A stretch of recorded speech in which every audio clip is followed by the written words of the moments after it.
जय हिंद साथियों, आप लोग का 12 नंबर सेट नंबर लेकर आ गए हैं और यह 2023 का है। 11/6/2023 का बिहार डीएलएड परीक्षा का 2023 का क्वेश्चन पेपर है। चलिए क्वेश्चन पर जाते हैं। फर्स्ट क्वेश्चन इसका कह रहा है, 46 नंबर क्वेश्चन कह रहा है कि CaCO2 का साधारण नाम क्या है। साधारण नाम ये इसका मतलब CaCO2 को क्या कहते हैं, तो ब्लीचिंग पाउडर। ब्लीचिंग पाउडर का सूत्र है CaOCl2। और हम लोग का जो दिया है सी नंबर ऑप्शन दिया है कि साधारण नमक का फॉर्मूला क्या होता है, तो NaCl साधारण नमक का फॉर्मूला होता है। और जिप्सम का क्या होता है फॉर्मूला, तो जिप्सम का आप लोग का फॉर्मूला CaSO4 और 2H2O होता है। 2 × 2H2O आप लोग का होता है 2H2O। अब प्लास्टर ऑफ पेरिस यानी बी नंबर दे रहा है ऑप्शन कि प्लास्टर ऑफ पेरिस का सूत्र क्या होता है। तो प्लास्टर ऑफ पेरिस का सूत्र हम लोग का होता है CaSO4 और 1/2H2 यानी CaSO4 × 1/2H2O। ये प्लास्टर ऑफ पेरिस का सूत्र होता है। प्लास्टर ऑफ पेरिस जिप्सम से प्राप्त किया जाता है। 47 नंबर क्वेश्चन कर रहे हैं। 47 नंबर, पृथ्वी पर गुरुत्वीय त्वरण का मान ध्रुव पर और भूमध्य रेखा पर एक समान होता है। भूमध्य रेखा पर सबसे कम होता है, ध्रुव पर सबसे कम होता है और ध्रुव से भूमध्य की तरफ जाने पर बढ़ता है। आप लोग बताइए कि ध्रुव और भूमध्य रेखा पर जाने पर समान रहता है, तो कभी नहीं, क्योंकि ध्रुव पर सबसे ज़्यादा होता है। ध्रुव पर गुरुत्वीय त्वरण सबसे ज़्यादा होता है और भूमध्य रेखा पर सबसे कम होता है। तो हम लोग का आंसर हो गया बी नंबर हम लोग का करेक्ट आंसर सही है। अगला क्वेश्चन पर चलते हैं। 48 नंबर क्वेश्चन पर कह रहा है, 48 नंबर क्वेश्चन कह रहा है कि गैस के कण होते हैं एक दूसरे से दूर होते हैं, धीरे धीरे घूमते हैं, एक दूसरे से नज़दीक होते हैं, आकार बदलते हैं। तो गैस का कण जो होते हैं एक दूसरे से दूरी पर रहते हैं, ऐसे एक दूसरे से दूरी पर रहते हैं। तो हम लोग का आंसर हो गया ए नंबर, गैस के कण एक दूसरे के दूरी पर रहते हैं। ऑक्टेट का नियम किसने दिया था। ऑक्टेट का नियम किसने दिया था, तो हम लोग का ऑक्टेट का नियम न्यूलैंड ने दिया था। कब दिया था, तो 1865 में दिया था। न्यूलैंड ने ऑक्टेट का नियम दिया था 1865 ईस्वी में दिया था। सॉरी, डार्विन नहीं होगा, हम लोग का न्यूलैंड होगा। न्यूलैंड हम लोग का आंसर हो गया। और मेडलिव ने कौन कौन से नियम दिए थे, आप लोग यहीं पर बता दें कि आगे भी यदि क्वेश्चन आएगा, जरूर है कि पेपर में पूछेगा। 23 में पूछले हैं तो पक्का है कि 24 में जरूर एगो क्वेश्चन नियम से रहेगा। तो आपको सब नियम बता दे रहे हैं कि कौन कितना कितना नियम दिए हैं। तो मेडलिव, बी नंबर ऑप्शन मेडलिव के कौन से नियम थे, तो मेडलिव ने 3 नियम दिए थे। फर्स्ट नियम था कि प्रभाविकता की नियम, प्रभाविकता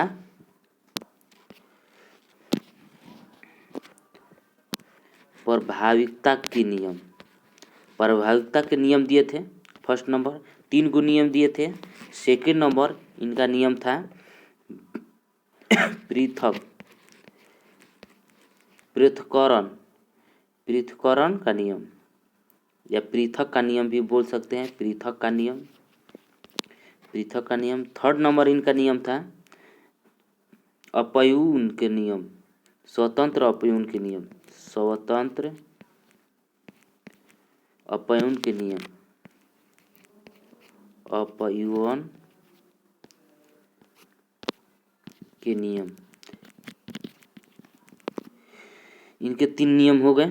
और देखते हैं मोसले का नियम, देखते हैं मोसले का नियम देखते हैं मोसले ने कितने नियम दिए थे और कौन कौन नियम दिए थे मोसले ने।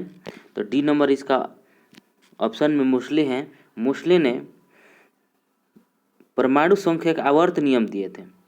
मोसले जो थे आवर्त नियम, इनके नियम हैं, सॉरी मेडलिम नहीं, मोसले ने ये भी आवर्त नियम दिए थे, आवर्त नियम दिए थे। लेकिन यह परमाणु द्रव्यमान के परमाणु संख्या के आधार पर सजाया था। जो आवर्त सारणी में पीरियोडिक टेबल होता है उसको ये परमाणु संख्या के आधार पर परमाणु संख्या के आधार पर सजाया था, परमाणु संख्या के आधार पर सजाया था। और आवर्त के नियम दे थे मोसले। और आपका डोवर्नियर ने कितने नियम दिए थे? तो डोवर्नियर का नियम एक ही था, केवल यह त्रियक का नियम दिए थे। डोवर्नियर त्रियक का नियम दिए थे, त्रियक का नियम इनका था। अब आगे क्वेश्चन नंबर 50 पर चलते हैं। हम लोग का आंसर तो न्यूलैंड हो गया। सी नंबर 50 नंबर क्वेश्चन कर रहा है, अगर किसी ध्वनि तरंग की चाल 340 मीटर पर सेकेंड हो तथा आवृत्ति 1700 हर्ट्ज हो तो तरंग दैर्घ्य का फॉर्मूला होता है कि चाल बटा फ्रीक्वेंसी यानी आवृत्ति, चाल बटा आवृत्ति यानी 340 बटा 1700। तो कटाइए, यानी 5 मिनट में कट गया इसका, 1/5। अब हम लोग का इसको क्या बोल रहा है सेंटीमीटर में चेंज करने के लिए। तो सेंटीमीटर में 100 से गुना कर देंगे तो यानी 20। तो हम लोग का 20 सेंटीमीटर आंसर सही है। यदि 20 सेंटीमीटर ऑप्शन में है तो हम लोग का सही है, बी नंबर आंसर सही है। तो बी नंबर हम लोग का आंसर सही है। सभी प्रोकैरियोटिक जीवों का डैश किंगडम जगत के अंतर्गत रखा गया है।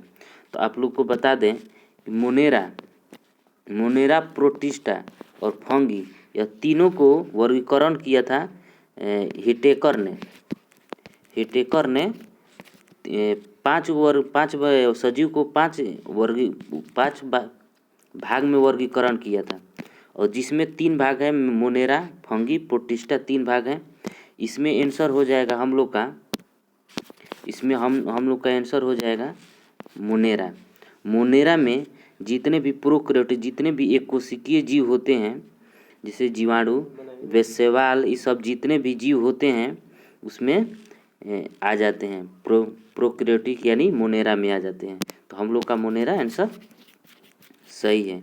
इनमें से कौन सा लक्षण प्रभावी है? प्रभावी जो कि जैसे कि मान लो कि फूल के अक्षीय स्थिति में, तो इनमें तो यही प्रभावी हो सकता है, क्योंकि यदि फूलों की अक्षीय स्थिति हो जाएगी तो फल कहाँ से प्राप्त होगा? भाई फूलों के शिखर की स्थिति, ये तो सही है।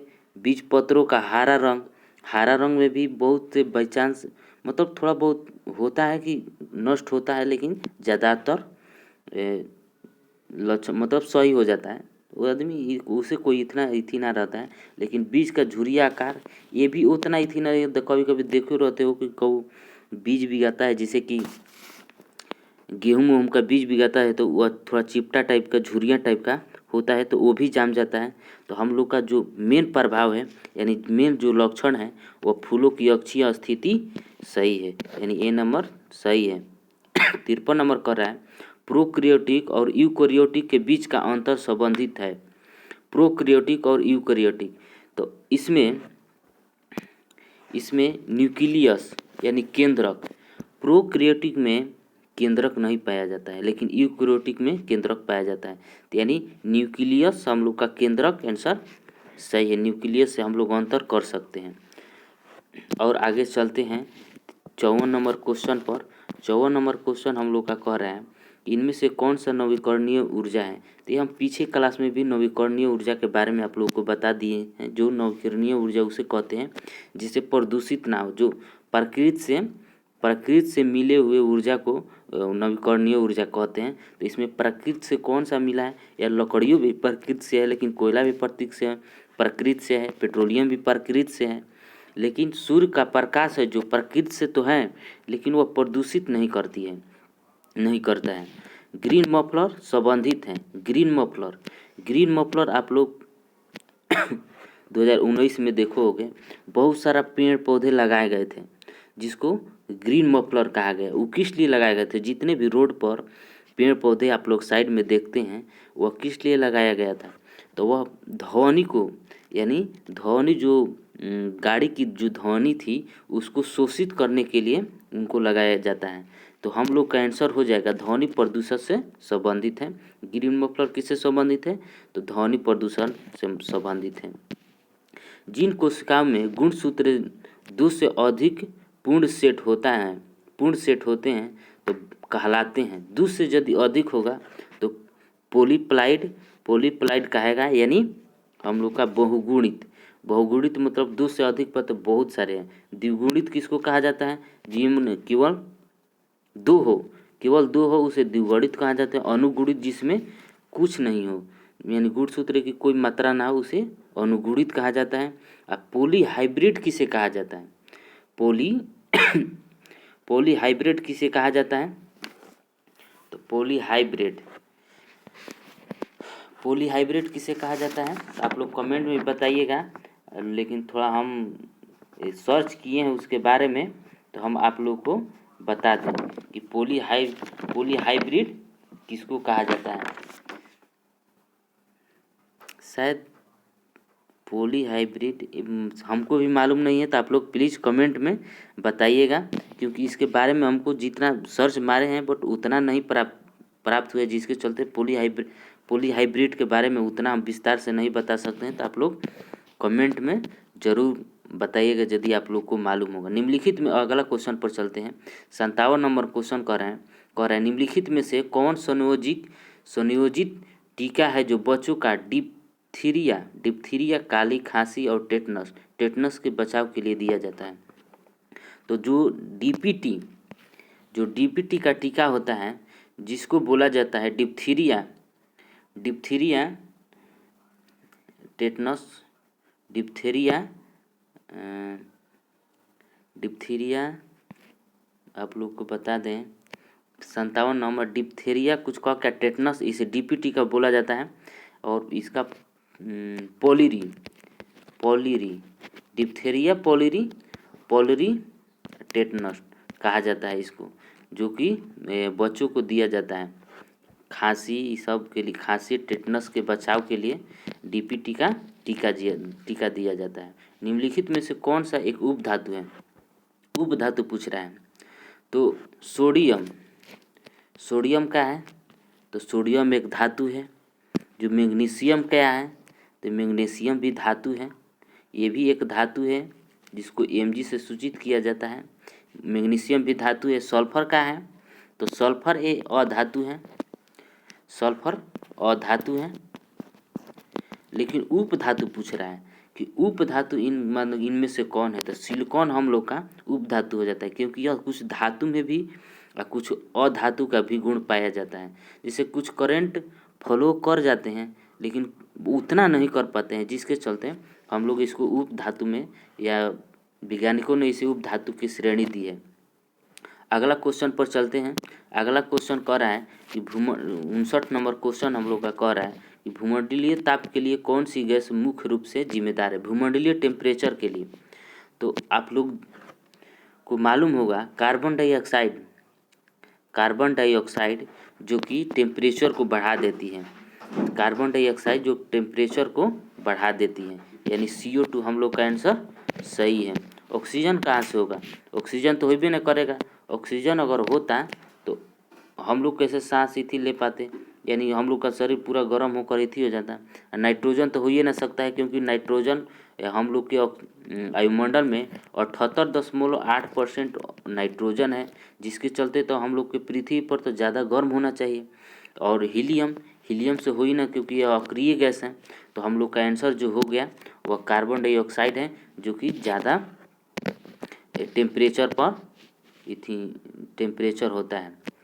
60 निम्नलिखित में से कौन सा त्वरण का मात्रक नहीं हो सकता है?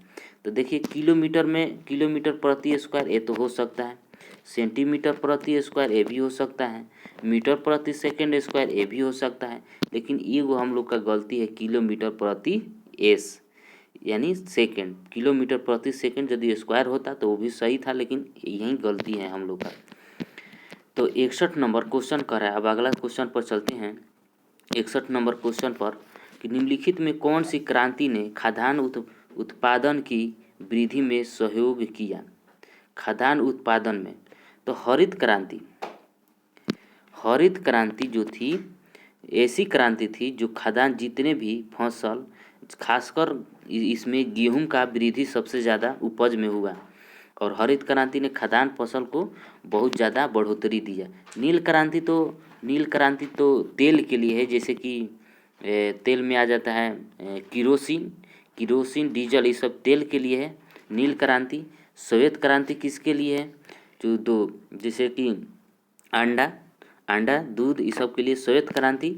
उपयुक्त में से सभी नहीं होगा, तो हम लोग का आंसर हो गया हरित क्रांति। आंसर हम लोग का सही है। न्यूलैंड्स। अभी क्वेश्चन हम ऊपर बताए थे कि न्यूलैंड्स ने कौन से नियम दिए थे, या अष्टक नियम दिए थे। तो न्यूलैंड्स का संबंध किससे है? न्यूलैंड्स किससे संबंधित हैं? जो कि 1865 में यह दिए थे। 1865 में एक नियम दिए थे, वह नियम था अष्टक का नियम था। तो अगला क्वेश्चन पर चलते हैं। 63 नंबर क्वेश्चन, किस रंग का तरंगदैर्घ्य सबसे अधिक होता है? किस रंग का सबसे तरंगदैर्घ्य अधिक होता है? जो कि लाल रंग का सबसे ज़्यादा तरंगदैर्घ्य अधिक होता है, और इसी के कारण खतरे का निशान लाल रंग को बनाया गया है। शक्ति का एसआई मात्रक। शक्ति का एसआई मात्रक क्या होता है? शक्ति का एसआई मात्रक वाट होता है। शक्ति का एसआई मात्रक क्या होता है? तो वाट होता है। जूल किसका मात्रक है? आप लोग कमेंट में बताइए, जूल किसका मात्रक है? तो जितने भी ऊर्जा है, जैसे गतिज ऊर्जा, इस सब का जूल है। वोल्ट किसका मात्रक है? तो वोल्ट हम लोग का विभवांतर का मात्रक वोल्ट है। और न्यूटन का मात्रक क्या है? शक्ति का एसआई मात्रक वाट हो गया, और विभवांतर का मात्रक वोल्ट हो गया, और जितने भी ऊर्जा हैं उनके मात्रक जूल हो गया, और बल का जो हो गया न्यूटन मात्रक है। बल का मात्रक क्या है? तो न्यूटन मात्रक है। तो हम लोग का सही जो आंसर है वो कौन सा सही आंसर है? वाट हम लोग का सही आंसर है। और अगला क्वेश्चन पर चलते हैं। 65 नंबर क्वेश्चन पर चलते हैं कि 65 नंबर क्वेश्चन क्या कह रहा है। 65 नंबर क्वेश्चन पर चलते हैं। विद्युत धारा का एसआई मात्रक पूछ रहा है। 65 नंबर क्वेश्चन, विद्युत धारा का एसआई मात्रक आप ही लोग बताइए, क्योंकि पिछले भी सेट में मरवाए थे विद्युत धारा का एसआई मात्रक क्या होता है। तो विद्युत धारा का एसआई मात्रक क्या होता है? एम्पियर होता है। विद्युत धारा का एसआई मात्रक एम्पियर होता है। ओम किसका मात्रक है? ओम किसका मात्रक है, बता सकते हैं? विद्युत प्रतिरोधकता का ओम मात्रक है। विद्युत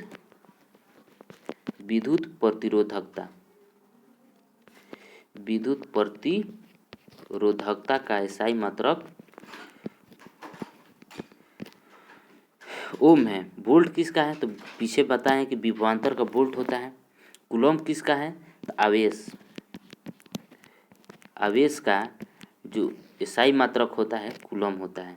तो अब चलते हैं हम लोग सामाजिक अध्ययन की तरफ। निम्नलिखित में कौन सा राज्य तेल का सबसे पुराना उत्पादक है? तेल का सबसे पुराना उत्पादक, तो आप लोग जानते हैं कि असम एक ऐसा राज्य है जो कि असम के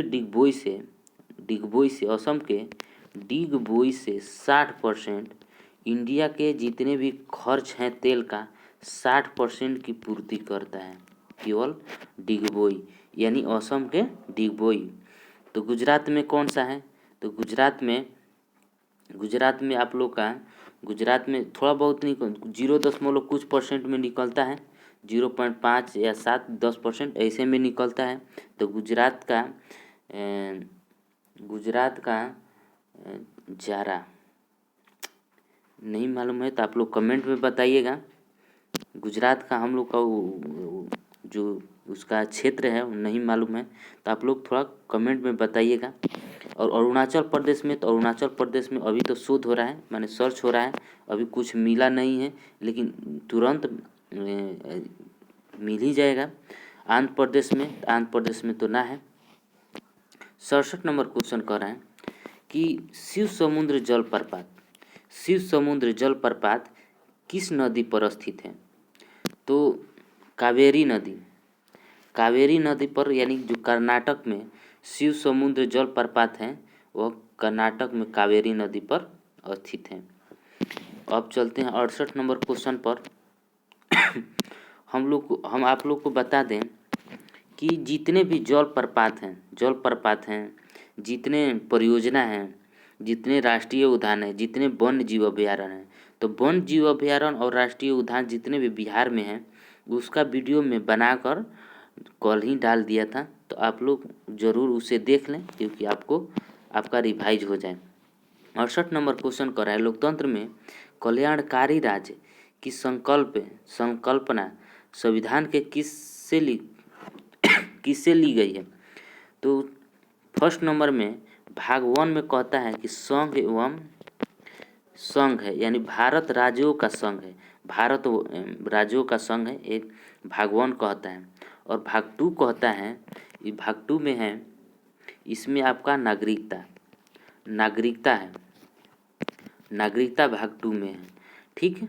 और भाग 4 में है जो कि नीति निर्देश तत्व, यानी जिसको डीपीएसपी कहा जाता है, डीपीएसपी शॉर्टकट में डीपीएसपी कहते हैं, नीति निर्देशक तत्व को।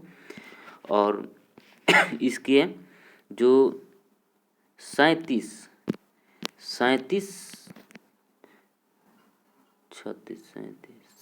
जो 38 में है, अनुच्छेद 38 में लोक कल्याणकारी का बात कहा गया है, यानी लोकतंत्र कल्याणकारी राज्य के बारे में कहा गया है अनुच्छेद 38 में। भाग 4 के अनुच्छेद 38 में लोक कल्याण का बात कहा गया है। और भाग 2 तो आपको बताइए दिए कि भाग 2 किसके लिए है, तो नागरिकता के लिए है। अब भाग 3 किसके लिए है, तो मूल अधिकार के लिए, मूल अधिकार भाग 3 में है। और भाग 1 तो संघ एवं राज्य, भारत राज्यों का संघ है, तो भाग 1 में है। तो अगला क्वेश्चन पर चलते हैं कि 69 नंबर क्वेश्चन, बागमती परियोजना बिहार के किस जिले में स्थित है? बागमती आप लोग को ये भी बता दें, जितने भी परियोजना है बिहार के वो भी वीडियो बनाकर मैं डाल दिया हूँ। वन जीव अभयारण्य का भी वीडियो और राष्ट्रीय उद्यान जितने भी बिहार में है उसका सबका वीडियो मैं बनाकर आपको डाल दिया हूँ। आप मेरे चैनल को ओपन कर आप लोग देख सकते हैं। और बागमती परियोजना सीतामढ़ी जिले में स्थित है। विश्व की कितना प्रतिशत जनसंख्या भारत में निवास करती है? विश्व के कितना प्रतिशत जनसंख्या भारत में निवास करती है? आप लोग को बता दें कि ये क्वेश्चन जब से हम लोग सेट मार रहे हैं, ये क्वेश्चन हम लोग को मिल रहा है, जब से सेट मार रहे हैं, भले थोड़ा चेंज कर क्वेश्चन पूछ रहा है लेकिन जब से आप लोग इसे जरूर याद कर लें। तो इसका आंसर हो जाएगा 17.5%, आंसर सही है। निम्नलिखित में कौन सा अधिकार भारत में मौलिक अधिकार नहीं है? तो संपत्ति का अधिकार, इसका आंसर है संपत्ति का अधिकार, इसको हटा दिया गया है। संपत्ति का अधिकार को हटाकर 300 अनुच्छेद 300 के कम में जोड़ दिया गया है, जो कि कानूनी अधिकार बनाकर। और मेरा जो बोल रहा है धार्मिक स्वतंत्रता का अधिकार, ये तो हम लोग का सही है। समानता का अधिकार ये भी सही है, स्वतंत्रता का अधिकार ये भी सही है। यानी हम लोग का गलती जो है संपत्ति का अधिकार, इसमें गलती ही पूछ रहा है कि निम्नलिखित में कौन सा अधिकार भारत में मौलिक अधिकार नहीं है, तो नहीं है बताना है, यानी गलत बताना है। 72 कह रहा है कि प्रथम विश्व युद्ध की समाप्ति के बाद किसके द्वारा यूरोप की अर्थव्यवस्था का पुनरुज्जीवित करने का प्रयास किया। तो अमेरिका ने जब प्रथम विश्व युद्ध समाप्त हुआ तो यूरोप का अर्थव्यवस्था चरमराने लगा और उसको पुनर्जीवित करने का काम अमेरिका ने किया। तो अमेरिका हम लोग का बी आंसर सही है। भारत में खाद्यान्न उत्पादन की खरीद, वितरण और भंडारण के लिए कौन सी एजेंसियां जिम्मेदार है। खाद्य वितरण के लिए तो खाद्य निगम जिम्मेदार होगी, भारतीय खाद्य निगम आंसर सही है। 74 नंबर क्वेश्चन करा, निम्नलिखित में कौन सा राष्ट्र कभी भी राष्ट्र संघ का सदस्य नहीं था। तो संयुक्त राज्य अमेरिका था जो कि कभी भी राष्ट्र संघ का सदस्य नहीं था, नहीं अभी तक है। 74 नंबर क्वेश्चन हो गया। 75 नंबर क्वेश्चन पर जाते हैं कि 75 नंबर क्वेश्चन क्या कह रहा है। 75 नंबर क्वेश्चन कह रहा है कि भारत का राष्ट्रीय पक्षी है। बताइए तो आप लोग, भारत का राष्ट्रीय पंछी क्या हो सकता है, तो आप लोग कमेंट में बताइए। मोर, भारत का राष्ट्रीय पंछी मोर है। 76 कह रहा है कि निम्नलिखित में कौन सा लोकतंत्र की उपलब्धियां में सबसे अधिक सहायक है। लोकतंत्र की, यदि कभी भी लोकतंत्र की उपलब्धि में सबसे अधिक सहाय होगा तो वह विकास सहायक होगा।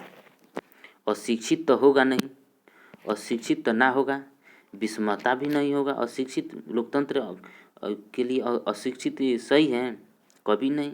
विषमता नहीं होगा, निर्धरता नहीं होगा, जो धर्म की ओर इथी हो वो भी निर्धरता नहीं होगा। तो यानी हम लोग का विकास आंसर सही है। 77 निम्नलिखित में कौन सा देश चावल का पूछ रहा है कि सबसे प्रमुख उत्पादक है। सबसे प्रमुख उत्पादक तो आप लोग को बता दें, जो चीन सबसे नंबर 1 पर है। नंबर 1 पर चीन है जो कि चावल के सबसे ज़्यादा उत्पादक में। सेकंड पर भारत है। तो हम लोग का 78 नंबर क्वेश्चन आगे चलते। 78 नंबर क्वेश्चन कह रहे हैं कि नाजी पार्टी का प्रतीक चिन्ह क्या था। तो बता दें कि जब प्रथम विश्व युद्ध में स्टार्ट हुआ था तो जर्मनी के हिटलर ने एक सेना यानी अपना एक पार्टी बनाया था, सेना की पार्टी बनाया था जिसको नाजी पार्टी बोला जाता है। और उसका स्वास्तिक उसका जो झंडा रखा था उस पर चिन्ह रखा था स्वास्तिक का। तो स्वास्तिक हम लोग का आंसर सही है। All India trade union Congress AITUC का गठन कब और किसकी अध्यक्षता में किया गया। 31 अक्टूबर 1920 को लाला लाजपत राय द्वारा किया गया था। 31 अक्टूबर 1920 को लाला लाजपत राय द्वारा किया गया। 80 नंबर क्वेश्चन कर रहे हैं कि निम्नलिखित में किस मापनी के द्वारा किमी यानी किलोमीटर और मील दोनों दूरियों को दर्शाया जाता है। तो तुलनात्मक मापनी द्वारा किलोमीटर और मील दोनों दूरियों को दर्शाया जाता है। पटना का उच्च न्यायालय का स्थापना कब हुआ। पटना उच्च न्यायालय का स्थापना 1916 में किया गया था। 1916 में किया गया था। 1914 में कोनो न्यायालय का स्थापना नहीं किया गया था। 1918 में भी किसी न्यायालय का स्थापना नहीं किया था। 1917 में भी किसी न्यायालय का स्थापना नहीं किया गया था। तो हम लोग का आंसर 1916 सही है। वास्को डिगामा भारत पहुंचने का मार्ग किसने बताया। वास्को डिगामा भारत पहुंचने का मार्ग किसने बताया। तो जब वास्को डिगामा भारत न आया था तो उनको बताने वाले जो थे अब्दुल मजीद थे, गुजरात के व्यापारी थे जो कि बताएं। और 1498 में वास्को डिगामा ने भारत के कालीकट बंदरगाह पर आया था। बिहार विधानसभा में कितने निर्वाचन क्षेत्र होते हैं। क्षेत्र हैं तो 243 है। निर्वाचन क्षेत्र 243 है। यदि अधिकतम पूछेगा मैक्सिमम कि बिहार में विधानसभा में कितने अधिकतम निर्वाचन क्षेत्र है, तो अधिकतम यदि पूछेगा तो हम लोग का 45, 245 आंसर सही होगा। प्रथम विश्व युद्ध के बाद 14 सूत्री योजना किसने प्रस्तुत की? प्रथम विश्व युद्ध तो अमेरिका के प्रधानमंत्री वुडरो विल्स ने प्रथम विश्व युद्ध जब समाप्त हुआ तो 14 सूत्री योजना प्रस्तुत किया था। इनमें कौन परिवहन मार्ग नहीं है? कौन परिवहन मार्ग नहीं है? 85 नंबर क्वेश्चन कह रहा है कि इनमें से कौन परिवहन मार्ग नहीं है? तो सड़क तो है, सड़क है। वायु में जो एरोप्लेन चलती है वो भी है। जल में जो जल वाली जहाज चलती है वो भी है। लेकिन जो पर्वत शिखर है, पर्वत शिखर पर भाई गाड़ी जाती है? कभी नहीं जाती है। यहाँ तक कि वायु यानी जो हवा में उड़ने वाली वायुयान होती है वो भी नहीं जाती है। और जलयान के लिए जितने भी जल वाले जहाज हैं वो तो जाइबे न करेंगे। अब आते हैं तरकीब क्वेश्चन में। कह रहा है कि 5 टेबल को सीध जोड़ने के लिए कितने जोड़ों की आवश्यकता पड़ती है? 5 टेबल यानी मान लीजिए कि ये एक टेबल है ये तो मतलब कि पृथ्वी से जुड़ल है, फिर इसके ऊपर, फिर इसके ऊपर, फिर इसके ऊपर, यानी 5 को जोड़ेंगे ना तो जो जोड़ा बनेगा वह 4 का जोड़ा बनेगा। यानी 4 बार जोड़ेंगे तो 5 टेबल एक सीध में खड़ा हो जाएगा या जुड़ जाएगा। अंग्रेजी वर्णमाला में बाएं से 14वें तथा दाएं से 13वें अक्षर के मध्य कितने अक्षर होंगे? बाएं से 14वें और दाएं से 13वें। तो आप लोग को बता दें कि 14 और 13 तो हो जाएगा आपका 27 वर्णमाला में अक्षर होते हैं तो बीच वाले अक्षर कहाँ से निकल पाएंगे? तो इसीलिए हम लोग का जो आंसर होगा ये सही है 0। निम्नलिखित प्रश्न में अक्षरों का कौन सा एक सेट जब दी गई अक्षर श्रृंखला में रिक्त स्थानों क्रमिक रूप से रखा जाता है तो उसे पूरा करेगा? देखो बाबू, देखो आप लोग, बी है जो बी सी डी फिर हो जाएगा आपका सी, फिर होगा बी, फिर होगा डी, यानी हम लोग का डी नंबर सही आंसर है। कुछ लड़के एक पंक्ति में बैठे हैं, पी बाएं से 14वें स्थान पर है बैठा है और क्यू दाएं से 7वें स्थान पर। एक पंक्ति में बैठा है और एक 14 स्थान पर है और एक 7वां स्थान पर है और पी और क्यू के मध्य चार लड़के, तो पंक्ति में कितने टोटल लड़के, अब इन दोनों के मध्य है 4 लड़का, तो यानी 17, 14, 7, 21, 4, 25, तो 25 हम लोग का आंसर डी नंबर सही है। दिए गए प्रश्न में चिन्ह के स्थान पर सही है 343, यानी 3 का पावर 5 कीजिएगा तो हो जाएगा 243 हो जाएगा 243। उस ऐसे ही 5 का पावर 5 करेंगे तो हम लोग का 31, 25 आंसर सही होगा। 31, 25 सही, यानी सी नंबर आंसर हम लोग का सही है, सी नंबर आंसर। तो 31, 25 हम लोग का आंसर। अगला क्वेश्चन पर चलते हैं। इस श्रृंखला को देखें, देखो 1.5 में 0.8 जोड़ेंगे तो 2.3 होगा, 2.3 में 0.8 जोड़ोगे तो 3.1 होगा, और 3.1 में 0.8 जोड़ेंगे तो 3.9 होगा, और 3.9 में 0.8 जुड़ेगा तो हम लोग का आंसर हो जाएगा 4.7 आंसर सही है। यदि प्लस का अर्थ गुना है तो आप लोग ऐसे क्वेश्चन को फर्स्ट नंबर एक ऐसा डाबा जैसा बना लीजिएगा। डाबा जैसा बनाकर प्लस को कह रहा है कि गुना, चाहे डाबा ना भी बनाएंगे तो आगे उसको लिख लेंगे कि मतलब कि क्वेश्चन कहना का चाह रहा है।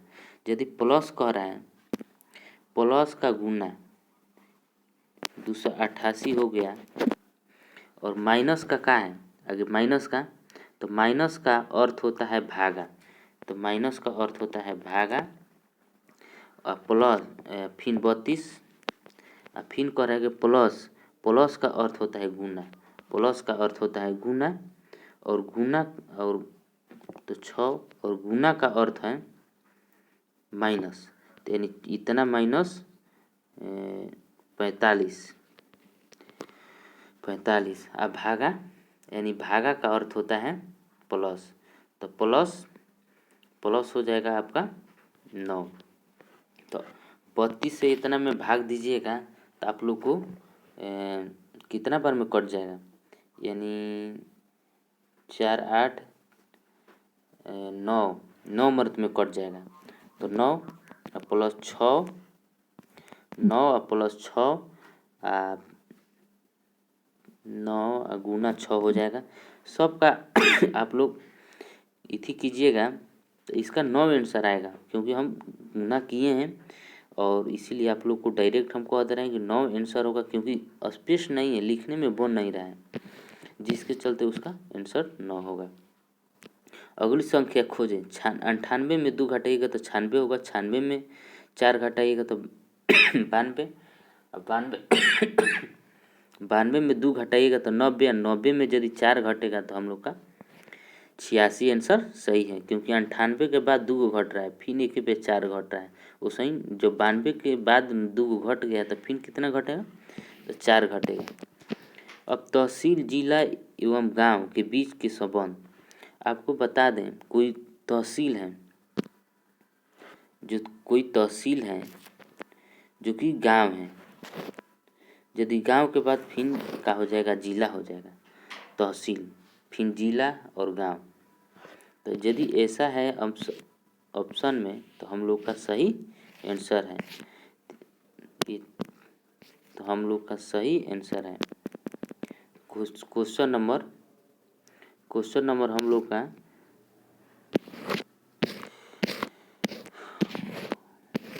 क्वेश्चन नंबर 55, यानी आ गया हम लोग का 94 का क्वेश्चन का सी नंबर आंसर सही है। अब कह रहे हैं 95 नंबर क्वेश्चन कह रहा है कि दिए गए संख्या श्रृंखला में प्रश्नवाचक चिन्ह के स्थान पर होगा 15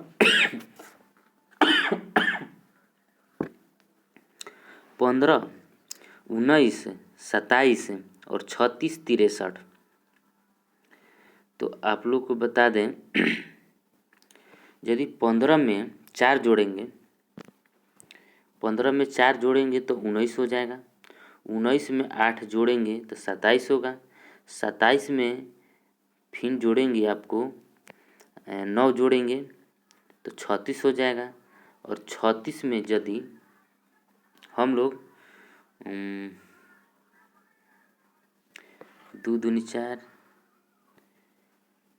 तो इसका आंसर हो जाएगा आप लोग को, ये हमको क्वेश्चन ही गलत लग रहा है, लेकिन इसका आंसर 67 होगा।